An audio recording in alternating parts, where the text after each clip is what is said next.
A dar inicio. Y antes de comenzar, les pido por favor me confirmen en el chat si me pueden escuchar bien.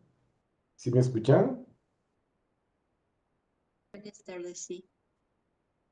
¿Los demás también? Correcto. Pues voy a grabar la sesión y vamos a retomar el último tema que iniciamos en la clase que tuvimos hoy por la mañana.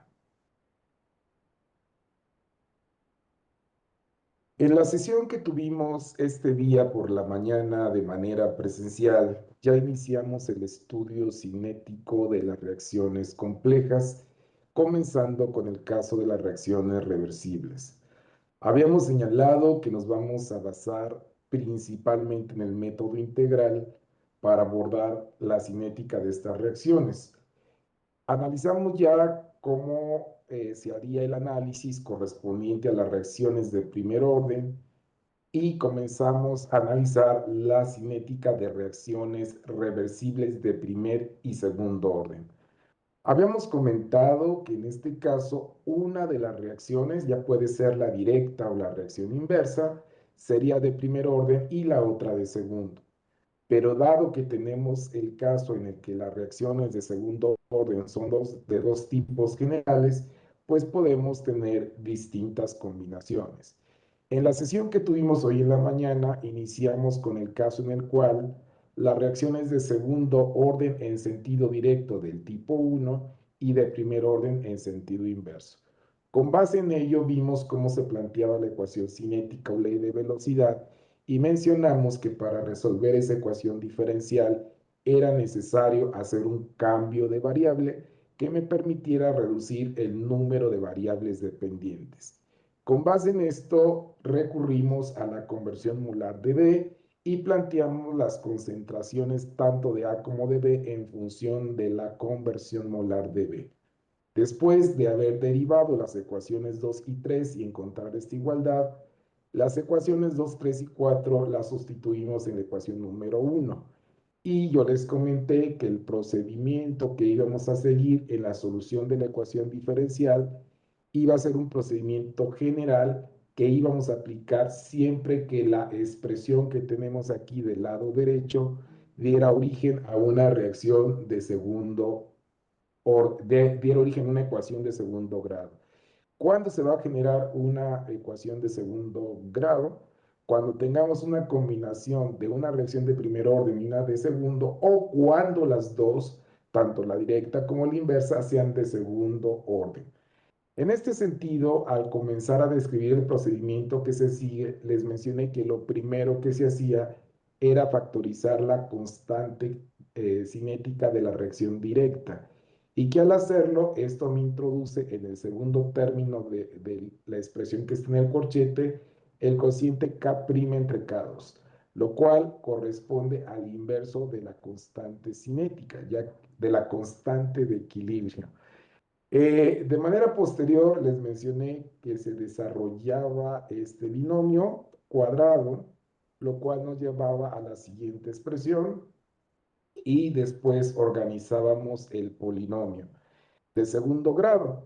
Una vez que ya lo teníamos acomodado este polinomio, les mencioné que había que observar el coeficiente que tiene el término de x al cuadrado y les indicaba que si el coeficiente no es 1, esto lo iba a tener que factorizar.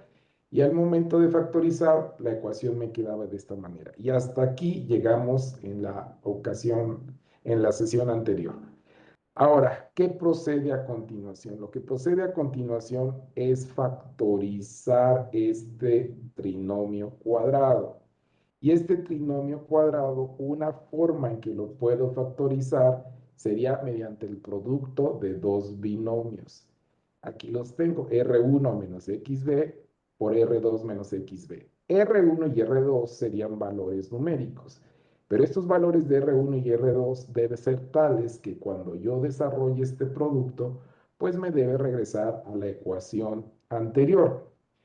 ¿Cómo le puedo hacer para encontrar R1 y R2? Primero hay que recordar una vez más que cuando la reacción alcanza el equilibrio, entonces la velocidad neta se tiene que hacer cero. Entonces, Los valores de R1 y R2 deben ser tales que cumpla también con la condición de que en el equilibrio este producto me debe dar cero. Vean que al igualar con cero, aquí ya la conversión, donde aparece la conversión molar de B, le agrego el subíndice E para indicar que está referido a las condiciones de equilibrio. Aquí tengo el producto de tres factores igualado con cero. El primer factor es un número, que es 4, y ese obviamente no puede ser cero. El segundo factor es K2, que no puede ser cero tampoco, y de estos tres factores, el único que puede ser cero es este. Por lo tanto, lo tomo y ahora busco las raíces que corresponden a la conversión de equilibrio para esta ecuación. Para eso, pues tengo que aplicar la ecuación general de las ecuaciones cuadráticas que ustedes conocen muy bien. Entonces, fíjense, en este caso, para aplicar la fórmula, tengo que la A que aparece en la fórmula de las ecuaciones cuadráticas tiene como coeficiente 1, que B viene siendo el coeficiente que multiplica XB incluyendo el signo negativo, y que C es esta constante.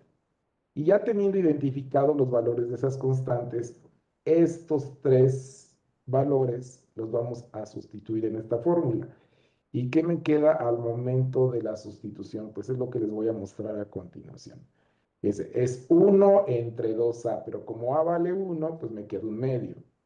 Luego es menos B, pero fíjense, este signo menos de aquí con este signo menos que antecede a la B, pues queda positivo este término. Luego es más menos la raíz cuadrada de b cuadrada, aquí está b cuadrada, menos 4a, menos 4ac. Pero este 4 de aquí me va a cancelar este 4 de acá. Entonces solamente me va a quedar a 0 al cuadrado. Ahora vean ustedes esa ecuación que ahí me resultó. Esa ecuación que tengo aquí involucra puras constantes, la concentración de inicial y el valor de la constante Kc. Entonces, esto me va a poder permitir conocer qué valor tiene R1 y qué valor tiene R2 en la ecuación número 6. Si yo desarrollo este binomio cuadrado y simplifico, la ecuación que me va a quedar es la siguiente. Y si todavía quisiera simplificar más esta ecuación, pues tengo que hacer un artificio algebraico. Fíjense cómo el primer término que está dentro de la raíz cuadrada lo multiplico por 8kc entre 8kc. Este cociente es 1 y por lo tanto, si este primer término de la suma lo multiplico por 1, pues no se va a alterar el término. ¿Y para qué hago esto? Pues lo que busco es tener un común denominador a lo que tengo dentro de la raíz cuadrada. Entonces, al momento de factorizar, el común denominador aquí es 1 entre 4kc, si se fijan. Lo tengo como factor común dentro de la raíz, pero también acá. Vean cómo aquí, donde aparece ese cero, también multiplico por 4kc entre 4kc para tener un común denominador a todo el corchete. Y entonces si saco 1 entre 4kc como factor común y lo multiplico por un medio, pues me queda 1 entre 8kc. Y esta sería la ecuación ya final que me va a permitir calcular R1 y R2. Bueno, teniendo en cuenta que estas R son valores constantes y que puedo calcular, puedo conocer, pues entonces ya esta ecuación que tengo aquí es una ecuación diferencial de variables separables. Y yo puedo separar las variables para hacer la integración. Les muestro entonces cómo me queda la separación de variables primero. Ahora, esta integral, la del lado izquierdo, pues es una integral muy sencilla de hacer porque solamente se cancela el signo de integración y el signo de diferenciación. Sin embargo, la integral que tengo del lado derecho la tengo que resolver como una suma de fracciones parciales. Entonces, separamos la integral en una suma de fracciones parciales y para poder resolver esta integral, pues tengo que encontrar lo que vale la constante A y lo que vale la constante B. Ustedes saben que en ese caso, pues tengo que igualar la función integral que tengo aquí, que es esta, con la suma de las fracciones parciales. Luego, lo que tengo dividiendo del lado derecho, lo paso multiplicando término a término del lado contrario, y así es como llego a la ecuación número 9. Y a continuación, pues para encontrar los valores de A y B, pues les damos valores a X, B. Si quiero encontrar el valor de A, pues evidentemente a XB le doy el valor de R1. Si yo sustituyo R1 aquí, pues esta diferencia se hace cero y este término se cancela. Y entonces me va a quedar aquí R2 menos R1 multiplicado por A. Pero antes de factorizar A, voy a invertir la diferencia y al invertir la diferencia saco un signo negativo y después de despejar, pues la constante A me queda igual a menos 1 entre R1 menos R2. Ahora queremos encontrar B y por consecuencia para hacerlo, ahora XB le debo dar el valor de R2. Si le doy el valor de R2 y lo sustituyo aquí, pues esta diferencia sería 0, todo este término se cancela y me queda B por R1 menos R2 igual a 1. Y aquí despejamos B y B me queda igual a 1 entre R1 menos R2. Si ustedes se preguntan que por qué aquí antes de despejar A saqué un signo negativo, pues si comparan los valores de A y B se dan cuenta que lo hice con la intención de tener un común denominador para luego factorizar. Entonces, al momento de regresar a la ecuación número 8, si yo sustituyo los valores de A y B y factorizo 1 entre R1 menos R2, pues me queda esto de aquí. La A era negativa, por eso aquí me parece un signo negativo, y la B era positiva, por eso la segunda integral me parece positiva. En lo que toca a esas dos integrales, pues evidentemente la primera integral, esta que tengo aquí, me da un menos logaritmo, pero con el signo menos que antecede la integral, pues me queda un logaritmo positivo. Y en el segundo caso me queda un menos logaritmo también. Esta diferencia la puedo expresar como el logaritmo de un cociente. Y entonces aquí la tengo ya expresada como un cociente. Y luego sustituyo límites de integración. Primero sustituyo el límite superior y me queda esto de aquí. Luego sustituyo el límite inferior aquí y resto. Y me da este término. Aquí tengo la ecuación cinética integrada. Y la forma de acomodar la ecuación depende de cómo quiero comprobar que la reacción es de segundo orden. Ya sea que quiera basarme en el cálculo directo de la constante K2 o que quiera usar un método gráfico.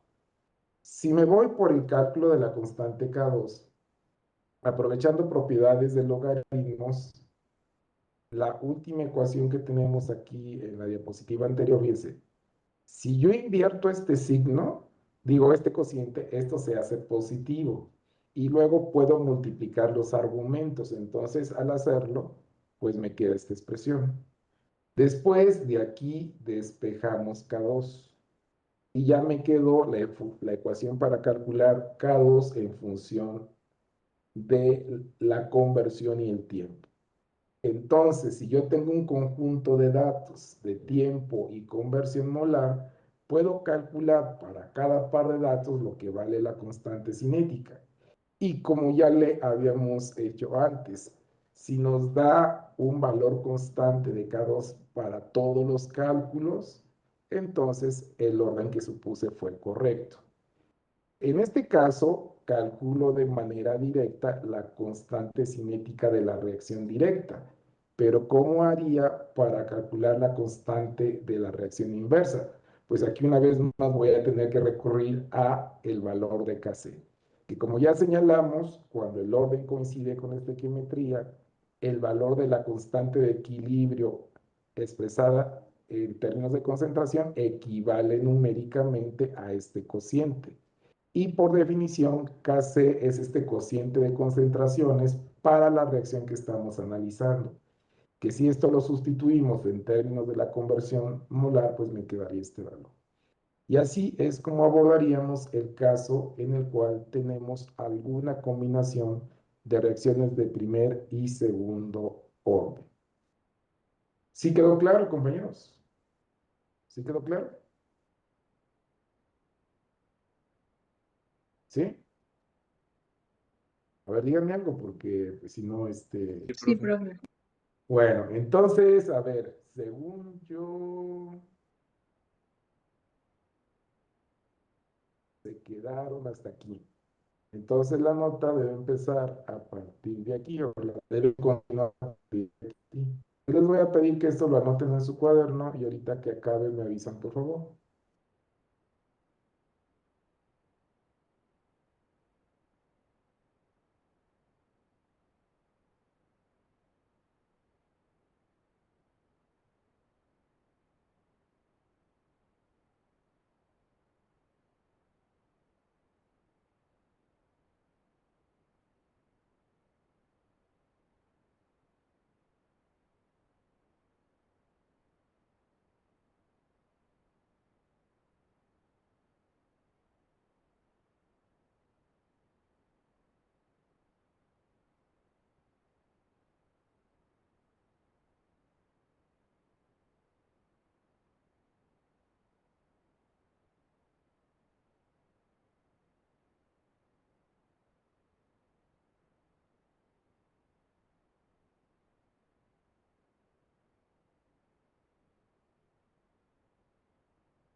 ¿Ya acabaron?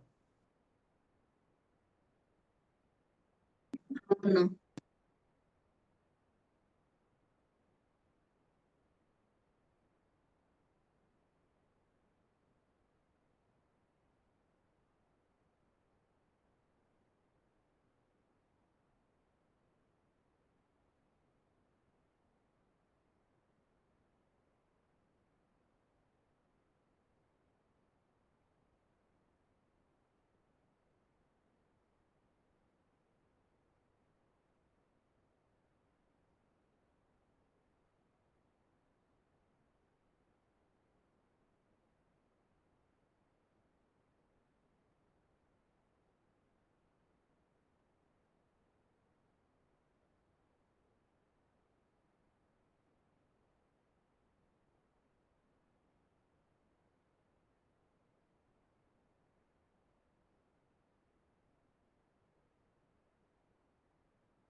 Ya, ahora sí ya.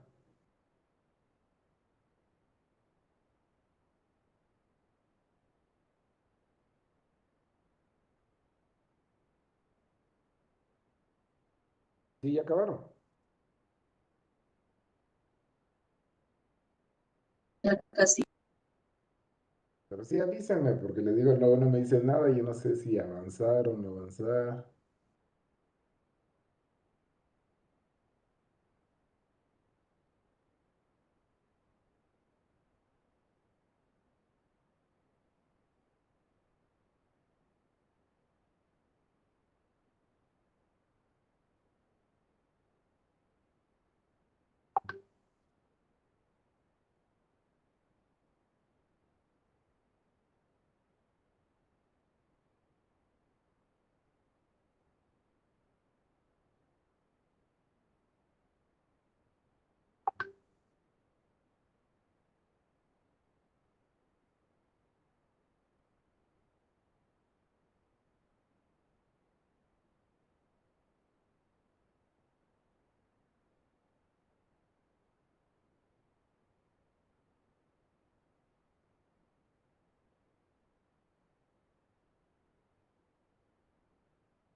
Ahora sí ya, ok. Entonces me voy a la siguiente diapositiva para que puedan anotar lo que les mencioné también. Entonces esto también hay que anotarlo, por favor.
Ya terminaron.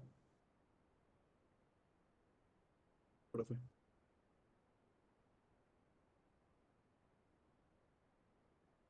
Ok, espero.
Ok, Ángel, David, gracias por avisarme. ¿Los demás cómo van? ¿Ya acabaron también?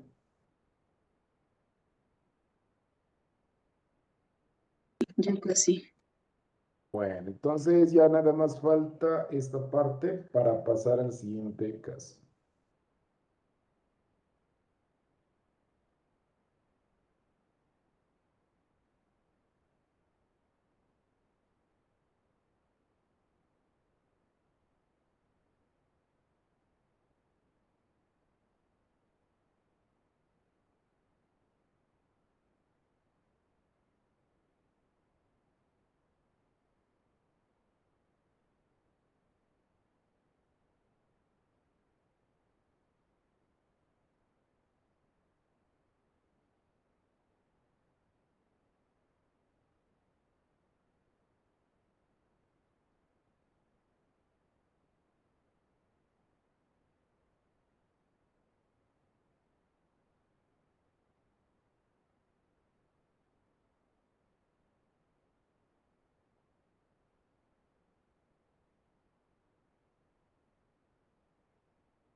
Ya llegó a la entonces, por Sancho que está pensando mover sus operaciones a otro país del mundo.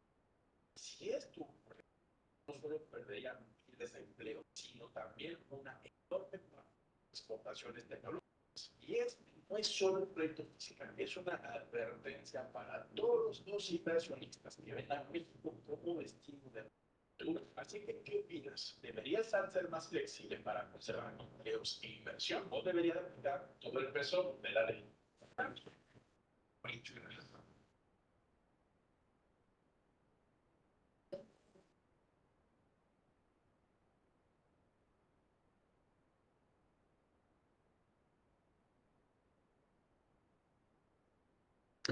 ¿Ya acabaron?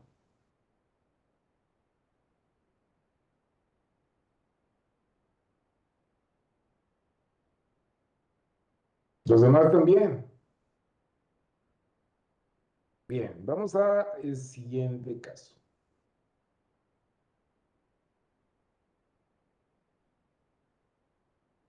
Vamos a analizar a continuación el caso de las reacciones reversibles de segundo orden, entendiéndose que aquí tanto la reacción en sentido directo como sentido inverso serían de segundo orden.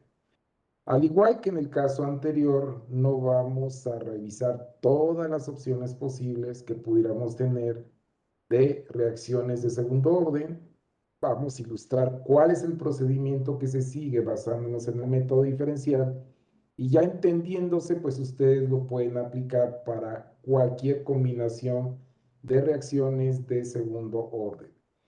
El caso específico en el que nos vamos a basar va a ser aquel en el cual tenemos una reacción de segundo orden del tipo 2 en ambos sentidos.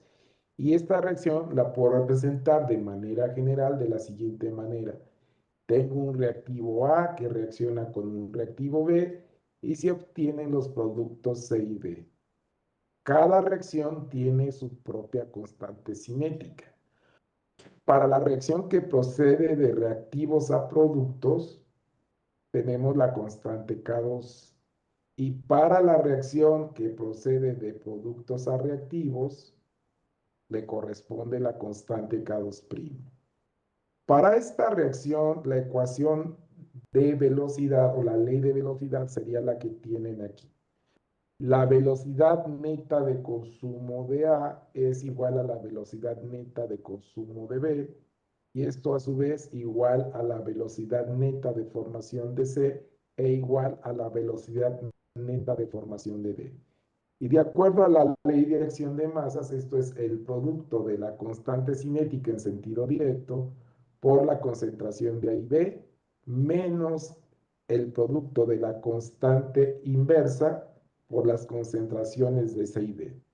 Ya supusimos un orden, ya planteamos la ecuación diferencial o ley de velocidad, y ahora hay que resolver la ecuación diferencial.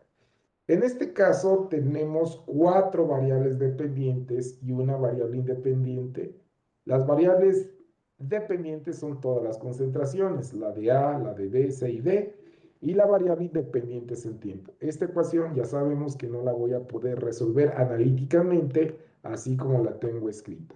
Y una vez más tengo que recurrir a un cambio de variable. Y en este caso vamos a considerar que las concentraciones iniciales de los reactivos no van en proporción estequiométrica. Y la variable que vamos a usar para el cambio de variable es la conversión molar de A. Entendiéndose que definiremos A como al reactivo limitante, cualquiera que sea. Entonces A va a ser para nosotros el reactivo limitante. Basado en esto, la cantidad de A que me queda sin reaccionar en un instante dado es lo que tengo al inicio menos lo que reacciona de A. La cantidad de B que me queda sin reaccionar en un instante dado es lo que tengo al inicio menos lo que reacciona de B. Pero como es una estequiometría 1 a 1, la cantidad de B que reacciona equivale a la cantidad de A que reacciona también. Ahora nos vamos con la concentración de C. La cantidad de C en un instante dado es lo que tendríamos al inicio más lo que se forme. Como es una estequiometría 1 a 1, en la proporción en que A se consume, se forma C. Si partimos del caso más general en el cual mezclamos a los dos reactivos A y B y al inicio no hay productos, entonces la concentración de C inicial valdría 0 y por lo tanto la concentración de C valdría XA. Y sería lo mismo para el caso de la concentración de D. Ahora tengo que derivar las ecuaciones 2 a 5 y al hacerlo voy a llegar a la siguiente igualdad, en donde tengo que la velocidad neta de consumo de A es igual a la velocidad neta de consumo de B. Esto a su vez es igual a la velocidad neta de formación de C e igual a la velocidad neta de formación de D. Y todo esto es equivalente a la rapidez de cambio de la conversión molar. Ya que definimos esto, ahora todas las ecuaciones de la 2 a la 5 y la ecuación 6 las vamos a sustituir en la ecuación 1. Y al hacerlo, la ecuación me queda de la siguiente manera. Vean ustedes, aquí ya sustituí la concentración de A y B y la de C y D. Y siguiendo el procedimiento que les mencioné hace un rato, si ven aquí esta ecuación, si yo la desarrollo algebraicamente, me va a dar origen a una ecuación cuadrática. Y por lo tanto, resulte aplicable el mismo procedimiento que ya discutimos en la ocasión anterior, que consiste primero en factorizar la constante cinética de la reacción directa. Aquí ya está factorizada. Aquí me aparece una vez más el cociente de la constante inversa entre la constante directa. Y como habíamos ya identificado, eso es equivalente al inverso de Kc. Desarrollamos este producto. Si multiplico C a 0 por C de 0, me da este término de aquí. Si multiplico C a 0 por menos XA y C de 0 por menos XA y agrupo y factorizo XA, me da este de aquí. Finalmente, si multiplico menos XA por menos XA, pues me da XA al cuadrado. Y como ven aquí, ya hice el cambio de la relación de las constantes cinéticas por el inverso de Kc. Luego les mencioné que teníamos que organizar el polinomio de segundo grado. Y al hacer ese reacomodo y organizarlo, agrupo los dos términos que tienen XA cuadrada y factorizo. Y me queda esto de aquí. Este término que tiene XA pasa igual y esta constante que tengo aquí también pasa igual. Luego les comenté que teníamos que observar cuál es el coeficiente de la XA cuadrada y les mencioné que si no era 1, entonces este coeficiente lo tengo que factorizar. Si factorizo, entonces la ecuación me queda de esta forma. Ya la tengo factorizada. Y ahora sí, ya puedo expresar este trinomio cuadrado que tengo en el paréntesis como el producto de dos binomios, R1 menos XA por R2 menos XA. Quiero que observen que la ecuación básicamente es muy similar a la ecuación diferencial que obtuvimos la vez pasada. Lo único que cambia es que ahora la K2 está multiplicada por 1 menos 1 entre KC. Separo variables para hacer la integración y al separar variables para integrar, bueno, antes vamos a encontrar los valores de R1 y R2. Ya les decía que para encontrar los valores de las raíces y poder saber cómo se calcula, nos basábamos en este criterio, que esos valores de R1 y R2 deben ser tales que cuando se alcance el equilibrio, la velocidad neta me tiene que dar igual a 0. Aquí tengo el producto de tres factores. El primero es K2, que no puede ser 0. El segundo factor es esta diferencia, que tampoco puede ser 0. Y entonces, para que el producto de los tres me dé 0, pues solamente lo que aparece entre corchetes puede valer 0. De aquí, una vez más, vamos a aplicar la fórmula de las ecuaciones de segundo grado, pero para ello identificamos cuánto valen las constantes A, B y C de esta ecuación. A minúscula es el coeficiente del término de segundo grado, que en este caso vale 1. B minúscula es el coeficiente del término de primer grado, aquí lo tengo. Y la C minúscula es la constante. Entonces aquí está. Ahora, estos valores que tengo aquí los vamos a sustituir en esta fórmula como lo hicimos la vez anterior. Y al hacer la sustitución me queda la expresión de la siguiente manera.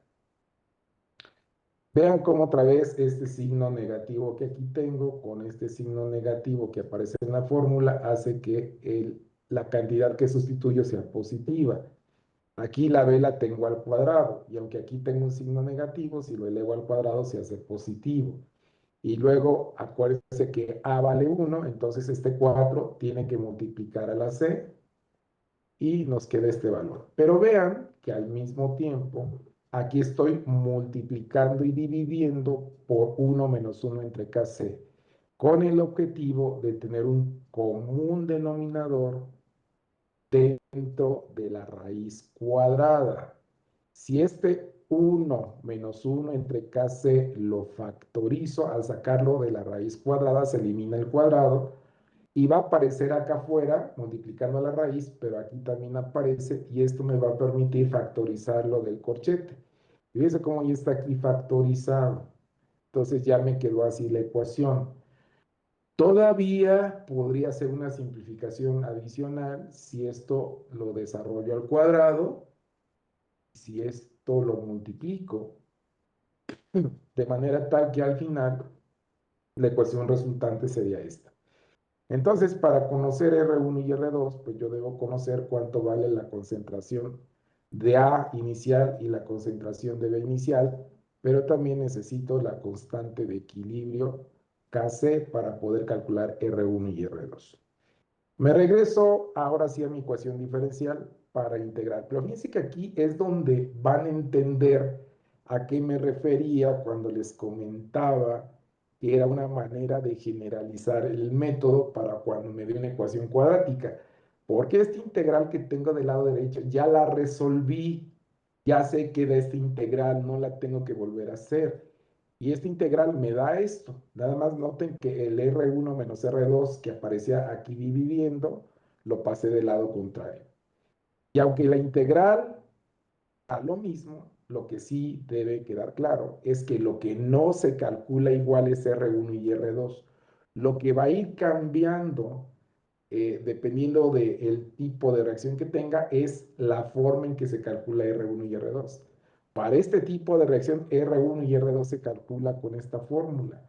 Y para el caso que vimos de las reacciones de primer y segundo orden se calcula diferente.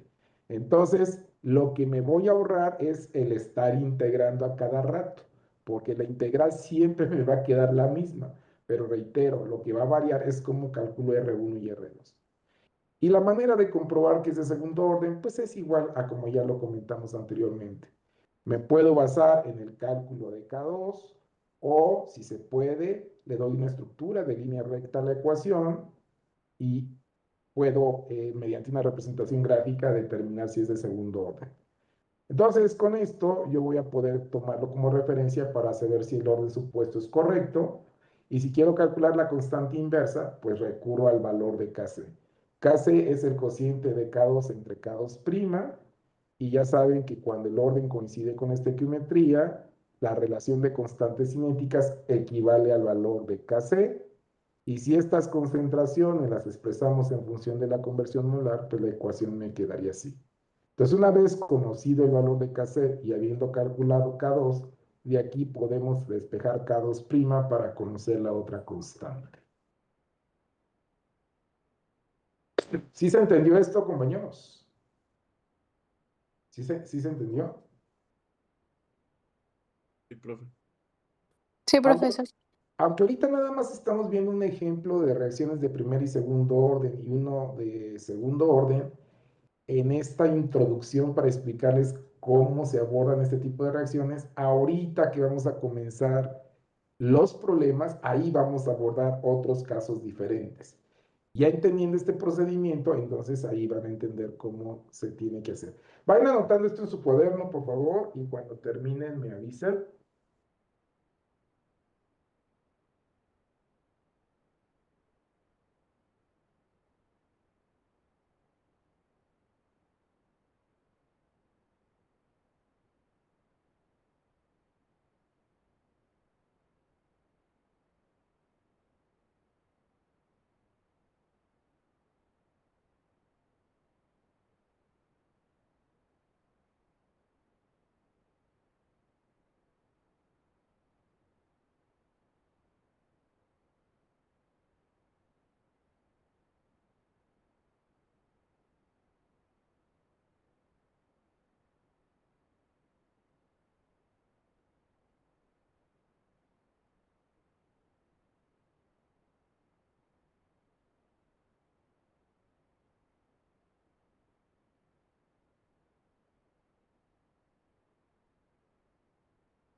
¿Ya terminaron?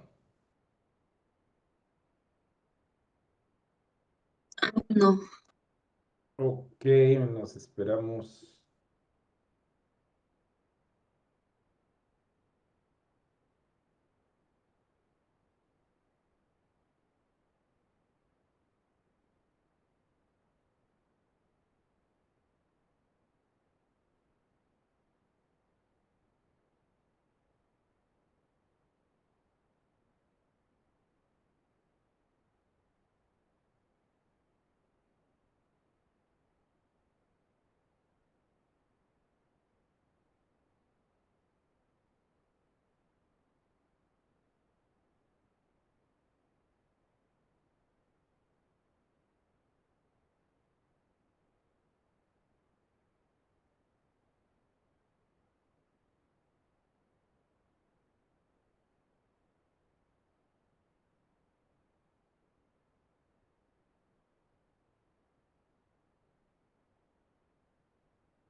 Los demás también ya acabaron.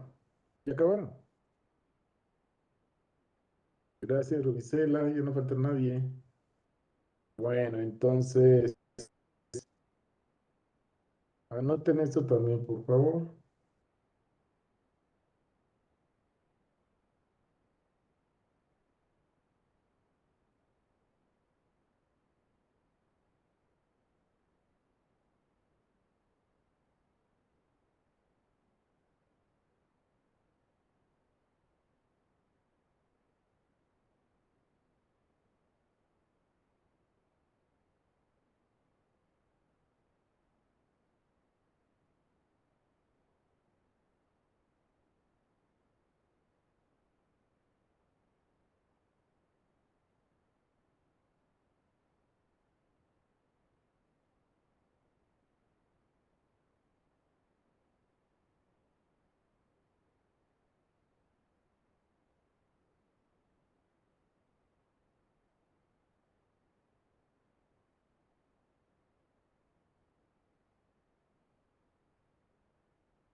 El derecho del público el nuevo protocolo. ¿Ya acabaron?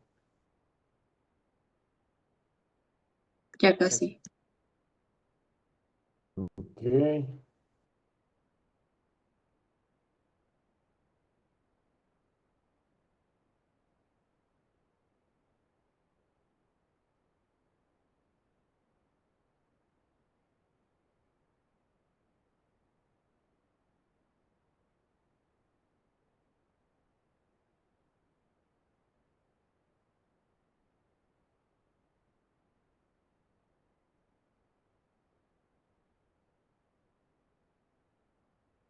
Ok, ya no falta nadie. Bueno, nos vamos a la siguiente.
¿Ya terminaron? No, profe. Ok, me esperó.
¿Ya acabaron? Ahora sí.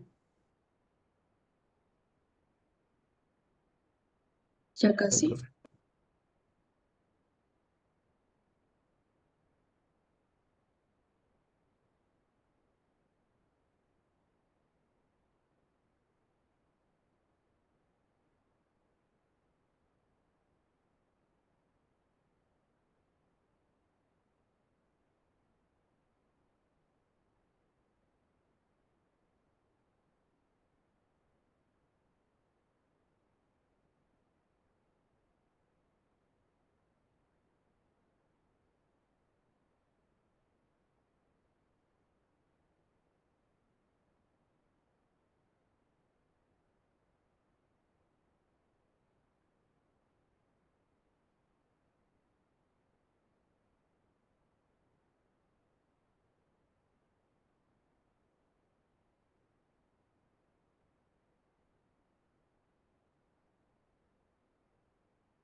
Ahora sí ya.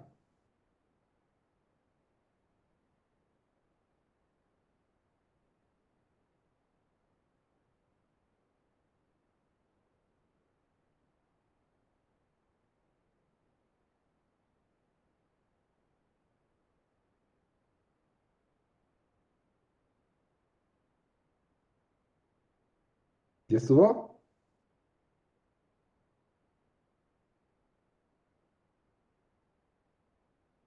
Bueno, entonces ya nada más nos falta esta última parte. Les voy a pedir que anoten eso, por favor.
Esto ya terminaron.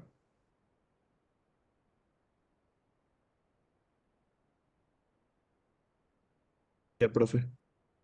¿Todos? Correcto. Vamos entonces a proceder a analizar algunos ejemplos relacionados con reacciones reversibles y que vamos a aprovechar para que algunos de los casos que no tratamos de reacciones de primer y segundo orden o de segundo orden lo podamos tratar. A ver, anoten el enunciado del problema y ahorita activo la grabación y comienzo con la explicación.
¿Y acabaron? No, profe. Ok, me espero entonces.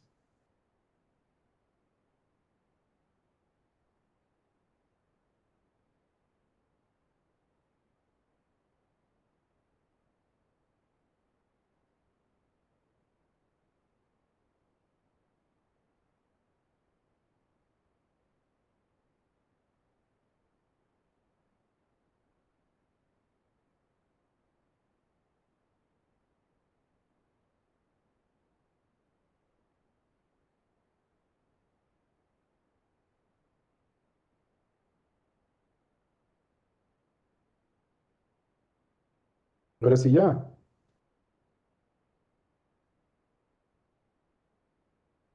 Ya casi.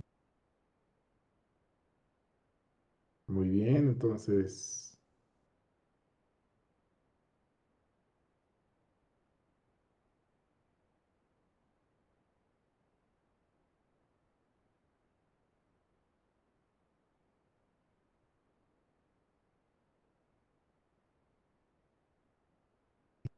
Listo. Gracias. Muy bien. Voy a activar la grabación y comencemos con el análisis de este ejercicio. En este problema, que es el primer ejemplo que vamos a revisar con relación a reacciones reversibles, nos indican que tenemos una disolución que contiene la sustancia con esta concentración de 1.6 moles por litro. Tenemos otra solución diferente, pero que contiene la sustancia B en la concentración de 1 mol por litro. Me señalan que se mezclan rápidamente cantidades iguales de ambas disoluciones. Esto quiere decir que voy a mezclar el mismo volumen de cada solución. Y tomen en cuenta que al mezclar hay dilución. Y al ocurrir la dilución, como estoy usando volúmenes iguales de ambas disoluciones, el volumen se duplica y la concentración disminuye a la mitad. Eso quiere decir que al iniciar la reacción, la concentración de A sería la mitad de este valor. Por eso, si se fijan en la tabla de datos, donde tenemos un tiempo de 0, me indican que la concentración vale 0.8. Y esto es debido a la dilución que tenemos cuando mezclamos las dos soluciones. Y en lo que toca al reactivo B, evidentemente su concentración inicial sería la mitad de 1, que sería 0.5. Como pueden darse cuenta, se hicieron las mediciones de concentración en función del tiempo, a distintos intervalos de tiempo, y como pueden ver, conforme el tiempo va transcurriendo, la concentración de A va disminuyendo. Sin embargo, nótese que aquí ya se empieza a observar que la concentración de A ya comienza a disminuir poco, y aquí acá la reacción sí se alenta todavía más, y al darnos cuenta que transcurridos 10 minutos la concentración ya no cambió, pues me doy cuenta que este es el valor de concentración en el cual la reacción ya alcanzó el equilibrio. Me piden calcular las constantes específicas de velocidad de reacción, suponiendo que la reacción es de primer orden en ambas direcciones. Y en la sesión que tuvimos hoy en la mañana, habíamos indicado que una manera de representar una reacción de primer orden en ambas direcciones era mediante este esquema de reacción. Como aquí ya me dicen de qué orden es la reacción, pues la realidad es de que no tengo que suponer nada. Entonces simplemente tomo la ecuación cinética integrada. Y la ecuación cinética integrada que nosotros obtuvimos es esta ecuación que ven aquí. Y tenemos dos variantes de la ecuación. Uno que está en términos de la conversión molar y otra que está en términos de la concentración. Como en este caso los datos de cinéticos son datos de tiempo y concentración de A, pues nos vamos a quedar con esta parte de la ecuación. De las cantidades aquí involucradas, hay varios valores que ya conozco y son constantes, que es la concentración de A inicial, la concentración A de equilibrio, esos datos ya los tengo, aquí están. Acuérdense que este valor lo estamos tomando de la tabla. Y si hacemos esta resta, en el numerador me queda un número constante que es 0.28 y la ecuación final ya me quedó en función de los datos de tiempo y concentración. Entonces, una alternativa que tengo para poder calcular las constantes es primero, retomo los datos de la tabla, los datos tiempo, concentración, y utilizando esta ecuación que tenemos acá arriba, pues procedemos a calcular lo que vale la suma de las constantes. Y como pueden ver, sí varían un poquito los valores, un poquito nada más, pero sabemos que esa variación es normal y como siempre lo hemos señalado, esto está asociado a la incertidumbre en la medición experimental. Los valores son aproximadamente constantes y nos damos cuenta que todos están alrededor de la media de los valores. Y la media de los valores es precisamente 1.24. Entonces, chequen, todos están muy cercanos a ese valor. Ya tengo lo que vale la suma, pero la suma en este caso la obtuve mediante el cálculo para cada par de datos de lo que resulta la suma de K1 más K1'. Ahora, una segunda alternativa o camino por el cual nos pudimos haber ido es tomando la ecuación cinética integrada, pero acomodándola de esta forma. De esta forma, tiene una estructura similar a la ecuación de la línea recta. Y aquí yo me doy cuenta que al comparar esta ecuación de la línea recta con esta, pues la y correspondería al logaritmo de este cociente. Aquí le estoy indicando que la x correspondería a la variable tiempo y que al ser de primer orden, pues yo espero que el intercepto valga 0 y el valor de la pendiente que me resulte sería la suma de las constantes. Les voy a mostrar cuáles son los resultados que yo obtengo. Primero, para poder hacer la gráfica, retomo los datos de tiempo-concentración y calculo el valor de y, lo que voy a trazar en y. Aquí los tengo. Recuerden que y es el logaritmo sea 0 menos sea de equilibrio entre sea menos sea de equilibrio. Y les muestro cómo me queda la gráfica, cómo es el ajuste. Aquí pueden ver ustedes perfectamente bien que la dispersión de los datos es mínima, apenas se puede apreciar, pero sí se alcanza a ver algo. Chequen así con detenimiento, este punto, si bien toca la recta, está ligeramente cargado hacia abajo. Este punto está ligeramente hacia arriba. Y así si analizamos punto por punto, pues nos vamos a dar cuenta que algunos sí caen sobre la línea de tendencia, otros la rozan, pero al final de cuentas sí cumple con el criterio de que da línea recta que parte del origen y es de pendiente positiva. Lo cual, como decía, ya esperábamos que así fuera porque ya me decían que era una reacción de primer orden. Entonces, si hago el ajuste por mínimos cuadrados, los valores que se obtienen son los siguientes. Aquí quiero decirles una cosa. En una calculadora científica, no me da la opción de pedir que el ajuste lo haga de manera que la recta pase por el origen. En el Excel sí se puede. Yo ya les enseñé cómo se maneja la función estimación lineal. Yo sí le puedo decir al Excel, ¿sabes qué? Hazme el ajuste, pero al hacer el ajuste por mínimos cuadrados, garantízame que el intercepto da 0. Y fíjense que con eso, el valor de pendiente me da esto, y chequen el factor de correlación. Me da 0.99998. Es un factor de correlación bastante cercano a la unidad. Y viendo la gráfica, pues se ha de esperar que así fuera. Ahora, si yo comparo este valor calculado con mínimos cuadrados con el anterior, fíjense, aquí me da 1.2371 y por el otro me da 1.2441. No son exactamente igual, aunque quedan muy cercanos uno del otro. Pero yo ya les había dicho que si tengo que decidir entre uno u otro, pues nos iríamos por el ajuste por mínimos cuadrados. ¿Por qué? Porque al involucrar la estadística en el cálculo, tú estás buscando que los datos ajusten lo mejor posible a la ecuación con el menor error posible, que ese es el fundamento del método. Entonces, el valor que me dio de la suma de las constantes, le voy a llamar mi constante 1. Esa va a ser mi constante 1. Me falta definir cuánto vale cada constante por separado, pero yo les dije que para eso era necesario recurrir al valor de Kc. Y el valor de Kc en este caso es el cociente, a ver, permítanme tantito. Es el cociente o equivale al cociente de la constante en sentido directo entre la constante de sentido inverso.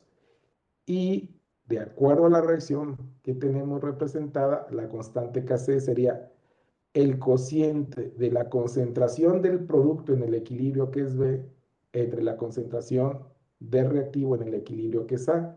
Y en ambos casos, las dos concentraciones van elevado a la 1. En términos de conversión molar, la concentración de B en el equilibrio es CB0 más XA de equilibrio. Y en términos de la concentración A de equilibrio, esta la tengo directo de la tabla. ¿Cómo calculo XA de equilibrio? Pues por la diferencia de CA0 menos la concentración A de equilibrio. Entonces, quitando el paréntesis, ya puedo calcular el valor de Kc basándome en estas concentraciones. Concentración de B inicial, decíamos que era 0.5. Concentración de A inicial, 0.8. La concentración A de equilibrio que tomamos de la tabla es 0.520. Y al hacer esta operación se van a dar cuenta que esto me da 1.5. Y en la parte de teoría habíamos mencionado que al combinar esta ecuación con la suma de las constantes y haciendo el despeje correspondiente, la constante K1' la podíamos obtener dividiendo K1 entre Kc o en su defecto dividiendo la constante 1 entre Kc más 1. La constante Kc me dio 1.5 y el valor de la constante 1 que ya obtuvimos por mínimos cuadrados es este. Entonces con esto ya calculé lo que vale la K1'. Y la K1 la obtenemos por despeje de aquí. Kc pasa multiplicando a K1' o la despejamos de la suma de constantes. Cualquiera de estas dos operaciones me debe dar el mismo resultado y en este caso el valor de K1' me da esto. Y como pueden ver, pues aquí ya pude calcular lo que vale la constante en sentido directo y la constante en sentido inverso. ¿Quedó claro, compañeros? ¿Se entendió? ¿Sí? ¿Sí se entendió? Sí, profe. Ok. Entonces, ahora hago una pausa para que ustedes puedan anotar esto. El enunciado del problema ya lo habían anotado en su cuaderno, incluso la reacción. Pues a partir de aquí van a comenzar a anotar. Nada más déjenme hacer una pequeña corrección en esta fórmula. Pues realmente no es una corrección realmente significativa. Lo que pasa es que aquí debe ser X minúscula de acuerdo a cómo estoy manejando la nomenclatura. Y nada más para que sea coherente con lo que tengo ahí abajo. Luego es algo mínimo, pero a final de cuentas, y aquí debe ser X, XA, así nada más. Entonces, lo demás sí está bien. Anoten eso, por favor.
Ya acabaron, ya van en la tabla. Sí, ya casi. Entonces, hasta aquí ya tienen, bueno, hasta donde dice en la siguiente tabla, ¿esto ya lo tienen? Sí, Ahora en la profe. tabla. Ok, entonces, a ver, en esta página se alcanza a ver hasta esta parte, entonces,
ahora sí ya acabaron de esta parte.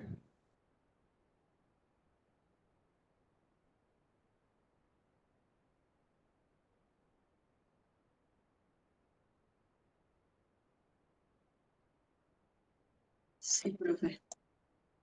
Bueno, entonces me paso a la siguiente página donde pues les estoy mostrando la tabla que... ¿Saben una cosa? Hagamos, bueno, sí. Para que no repita, es que esta tabla pues tendrían que repetir estas dos columnas. Yo sugiero que a la tabla que tienen acá arriba, no, mejor no, porque luego se va a mezclar muy feo. A ver, ahí les dejo esto y ahorita les muestro la tabla. La gráfica dijo.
¿Y acabaron de esa parte?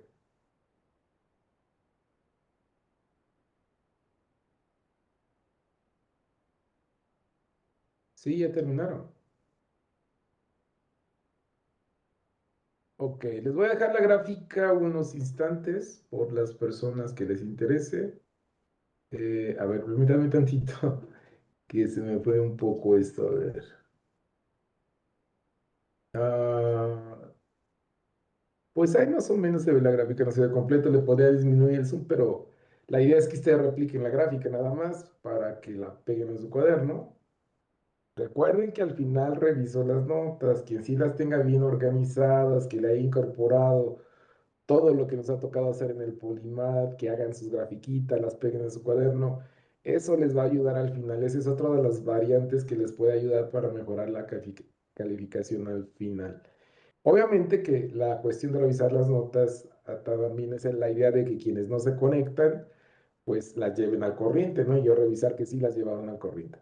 Pues anoten estos resultados de aquí del ajuste por mínimos cuadrados, por favor.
¿Ya estuvo?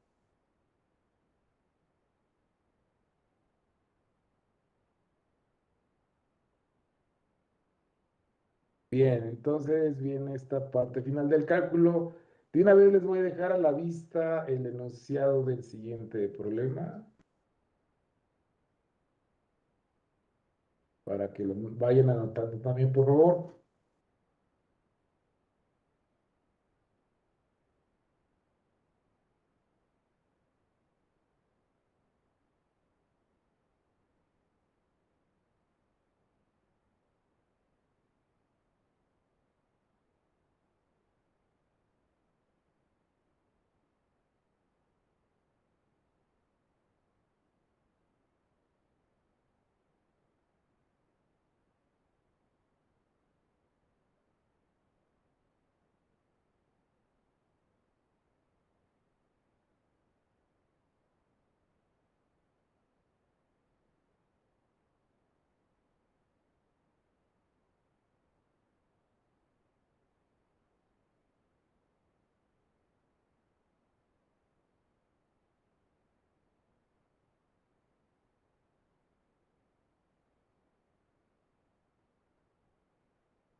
Profe, tengo una duda.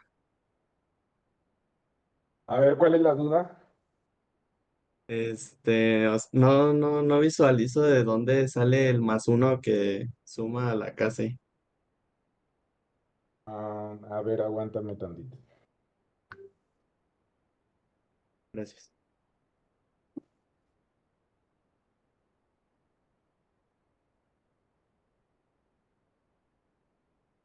Para explicarte de dónde sale eso, necesitamos regresarnos a lo que vimos en la mañana. A ver, déjame regresarme. Aquí está. Fíjate, en este caso, tomen en cuenta que tengo una primera ecuación, que es esta, donde dice que la suma de las constantes, K1 más K1 prima, me da la constante 1, que es la que obtenemos mediante el ajuste por mínimos cuadrados o mediante el cálculo realizado de esta manera. Eso sería la constante 1. Pero, por otro lado, habíamos dicho que con base a la ecuación de Kc, de aquí yo puedo despejar K1 y esta K1' que está dividiendo la pasas multiplicando del lado contrario y es esto. O en su defecto, si tomas como referencia el valor de la constante 2, K1' lo pasas multiplicando a la constante 2. Este producto y esto es lo mismo básicamente. Pero luego en la otra ecuación en la que te mostré en la página anterior, en la diapositiva anterior, aquí yo tenía K1 y en lugar de K1 sustituí su equivalente en términos de este producto. Y yo les decía que de aquí se factoriza K1', y fíjate que factorizar K1' queda Kc más 1. Y entonces yo les decía que de aquí se despejaba K1' y Kc pasa dividiendo. Y esta es la ecuación que estamos utilizando para calcular K1'. Si tú revisas, esa es la que aparece ahí. Ahora sí quedó claro de dónde salió, compañero. Sí, muchas gracias. Sí, le digo, esa nada más la retomé de ahí, de la diapositiva, porque se dedujo esa ecuación en la mañana, entonces de ahí salió. Bueno, ya todos tienen hasta aquí. Sí, compañeros. ¿Sí? Yo supongo que sí. Les voy a dejar, ahora sí resta les decía el problema a la vista, para que lo anoten, por favor.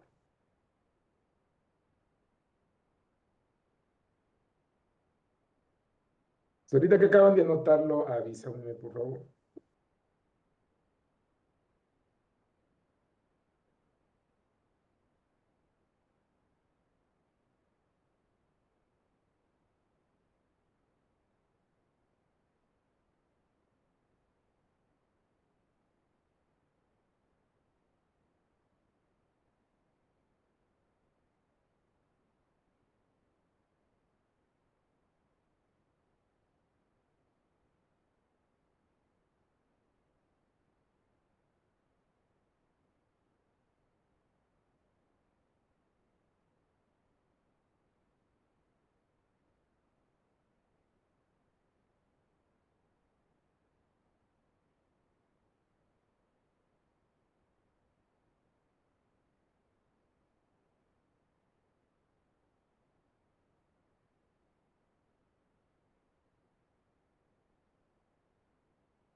¿Ya acabaron?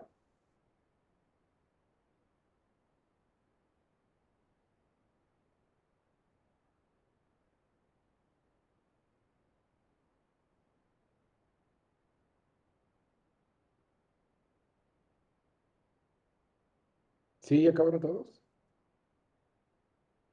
Sí, profe. Vamos a comenzar el análisis de este problema. Lo más probable es que no lo acabe todo ahorita, pero al menos lo vamos a aventajar y lo que me haga falta lo vemos en la sesión de mañana. Ah, no, la próxima clase. Pero les voy a dejar una tareita muy chiquita, no es gran cosa. Bueno, en este siguiente problema ya nos refieren a una reacción reversible donde la reacción en sentido inverso es de primer orden y la reacción en sentido directo es de segundo orden. Esta reacción la podré representar de manera general de esta forma. Tengo un reactivo A que reacciona con un reactivo B para formar un producto C. Esa sería la manera en que la podríamos representar. Salvo que aquí me señalan que las concentraciones iniciales de cada una de las sustancias reactivas son iguales. Esto quiere decir que al final los reactivos van en proporción estequiométrica. Y otra cosa que vale la pena destacar es que al inicio me dicen que no tengo nada de producto y parto solo de los dos reactivos. Por otro lado, vean cuáles son los datos que me dan.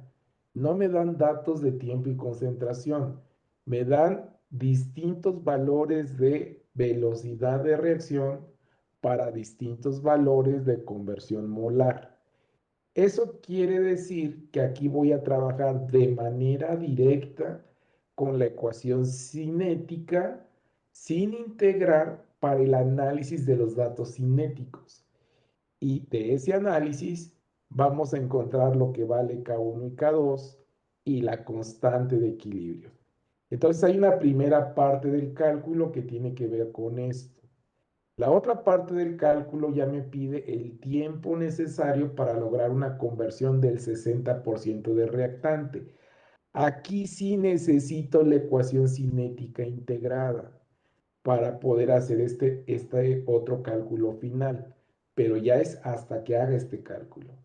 Ahora, quiero destacar que nosotros en clase, en el ejemplo que usamos para poder ver cómo se trataba la cinética de las reacciones de segundo y primer orden, no fue este el tipo de reacción que manejamos. Ahora, la ecuación cinética o ley de velocidad que correspondería a esta reacción sería la ecuación número 1 que aquí tengo identificada, donde estamos indicando que con base a la estequiometría de la reacción, la velocidad neta de consumo de A es igual a la velocidad neta de consumo de B y es igual a la velocidad neta de formación de C. Y tomando como referencia la ley de acción de masas, para la reacción en sentido directo, tendríamos que la velocidad es K2 por la concentración de A y concentración de B, y para la velocidad en sentido inverso sería K1' por la concentración de C. No vamos a integrar en esta primera parte la ecuación, pero como los datos me los dan en función de la conversión molar, pues sí tengo que expresar o modificar esta ecuación para que me quede en función de la conversión molar. Para eso, basándonos en la conversión molar de A, yo puedo plantear que la cantidad de A que me queda sin reaccionar en un instante dado es lo que tengo al inicio menos lo que se consume de A. Pero dado que los reactivos van en proporción estequiométrica, en todo momento la concentración de A y B va a valer exactamente lo mismo. Y como al inicio no tengo nada de C, la cantidad de C que tenga en un instante dado equivale a la cantidad de A que ha reaccionado. Esto basándonos en la estequiometría de la reacción. Si ahora procedemos a derivar las ecuaciones 2 y 3 respecto del tiempo, voy a lograr establecer esta relación, donde yo me doy cuenta que todo esto es equivalente a esto nada más. Si ahora esto lo sustituimos en la ecuación cinética, es decir, en la ecuación número uno, pues voy a poder modificar la ecuación para poderla expresar en función de la conversión fraccional. A ver, déjenme hacer una cosita porque hoy esto me tapa. Ah, ya vi. Este, necesito mover tantito esto hacia acá porque se... Oh, no. ¿Qué hice? Ya. Bueno, ahí lo dejo. Bueno, entonces sustituimos en la ecuación y fíjense cómo me queda la ecuación ya cuando sustituí. Como ven, esta ecuación que tengo aquí ya contiene los datos de velocidad de reacción en función de la conversión molar, que son los datos que aparecen en la tabla. RA, que equivale a esta derivada, esto ya me lo dan en los datos, y las conversiones molares de A también los tengo. Ahora, ¿cómo le vamos a hacer para encontrar K2 y K1'? Bueno, en este caso, cuando analizamos la ecuación número 5, nos damos cuenta que tiene una estructura similar a la ecuación de la línea recta, pero en tres dimensiones. Esta es la ecuación de la línea recta en tres dimensiones. En este caso, la z correspondería a la velocidad de reacción. Es este valor, este viene tabulado. La x, que aquí tengo, correspondería a este valor, a este de aquí. Y la y sería el valor de xA. Por lo tanto, el valor de B correspondería a K2 y el valor de C correspondería a menos K1'. Nótese que en este caso la A tendría que ser 0, el intercepto tendría que ser 0. Entonces, para poder hacer el ajuste a la ecuación de la línea recta en tres dimensiones, pues tengo que calcular cuánto vale la X, que es esta diferencia, aquí la tengo, y aquí tengo el valor de Y. Estos son los valores originales de la tabla. Esta es y esto de aquí viene siendo la X. A ver, déjenme a ver esto. Bueno, una vez que ya hice eso, me voy al Excel para poder hacer el ajuste y al Excel le digo, ¿sabes qué? Yo necesito que el intercepto valga 0. Y me vas a calcular los dos valores de la pendiente, pero ajustando a que el intercepto valga 0. Y vean los resultados que me dieron. Lo que les va a quedar de tarea es que se metan al Excel y corroboren estos valores, que vean que sí da esto de aquí. De antemano les comento, si no saben cómo se hace, pues ya les digo yo, pero si no, de antemano les voy a pedir que lo hagan. Ahora, vean ustedes lo siguiente. Este es el valor de K2 que me da de manera directa y ese es el valor de C. Pero como este es negativo y este es negativo, al final de cuentas la K1' viene siendo este valor, pero positivo. Ahora, chequen el factor de correlación.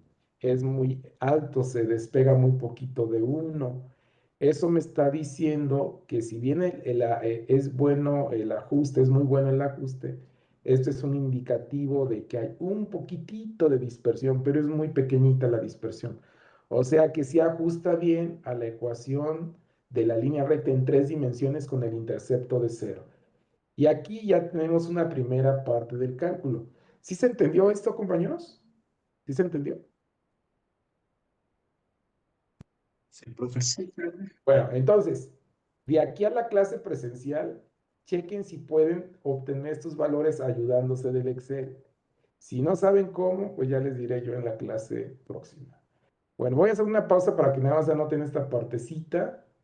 El enunciado del problema y la reacción ya la tenían.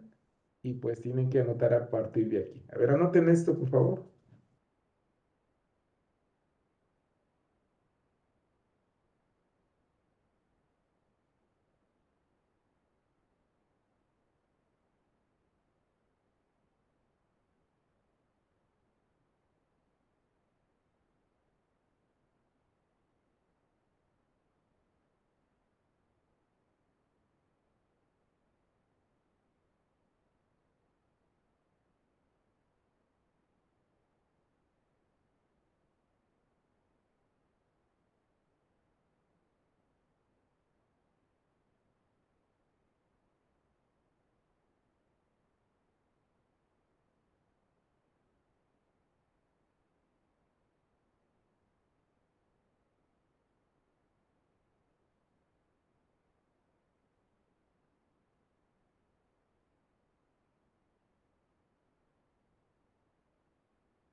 Ya terminaron.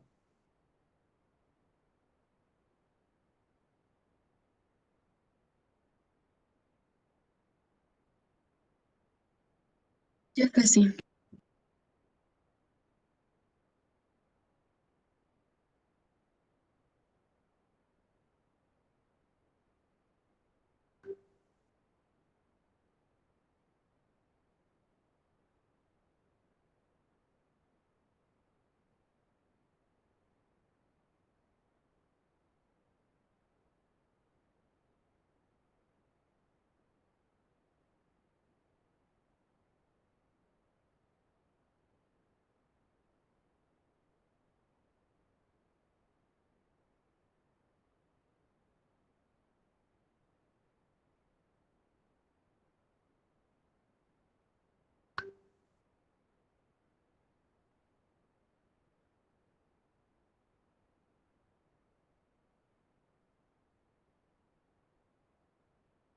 Ahora sí ya.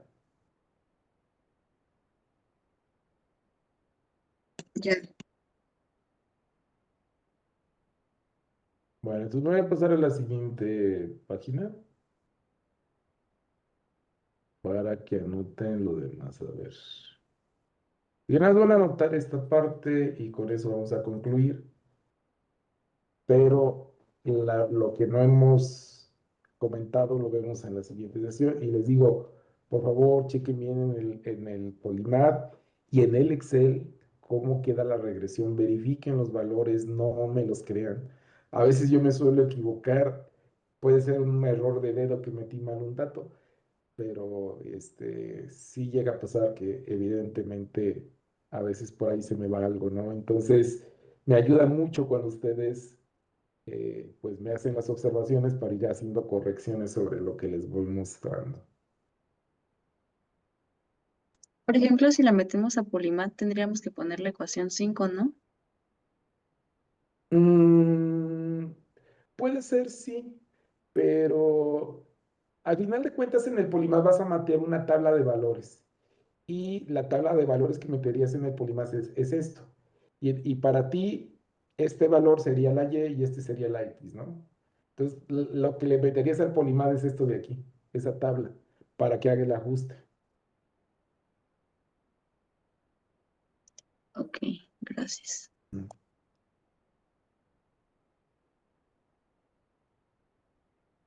Pero también le podrías meter la ecuación 5 así como está. Y acabaron, compañeros. Ah, no, ¿verdad? Pues apenas se los acabo de poner.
Esta parte ya la tienen.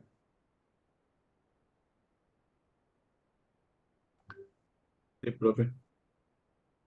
Entonces, para que se vea la tabla completa.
¿La tabla ya acabaron?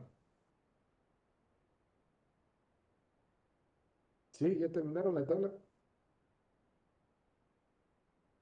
Ya. Y nada más lo último que van a anotar es eso de ahí, que son valores que ustedes van a verificar como ya quedamos, porque sí es importante que lo sepan calcular, apoyándose en la herramienta que ustedes decidan. Obviamente siempre es conveniente saber usar más de una herramienta porque, por ejemplo, el Polimando siempre lo van a tener disponible en cualquier computadora, pero el Excel casi siempre es un programa que la gran mayoría tiene y muchas de las empresas utilizan el Excel para sus propios procesos. Entonces, pues por eso es bueno saberlo hacer en el Excel. De hecho, en varias de las visitas que hemos hecho, cuando ha habido jóvenes que han preguntado acerca de qué tipo de herramientas es importante que dominen y que pesan en la parte curricular, pues les han hablado precisamente de que deben saber manejar el Excel y se refiere al Excel avanzado, no a un Excel muy básico, entonces sí hay que irle aprendiendo.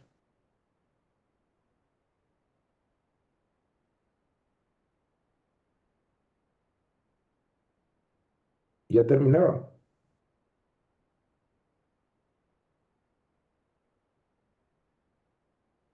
Ya. ¿Todos ya acabaron?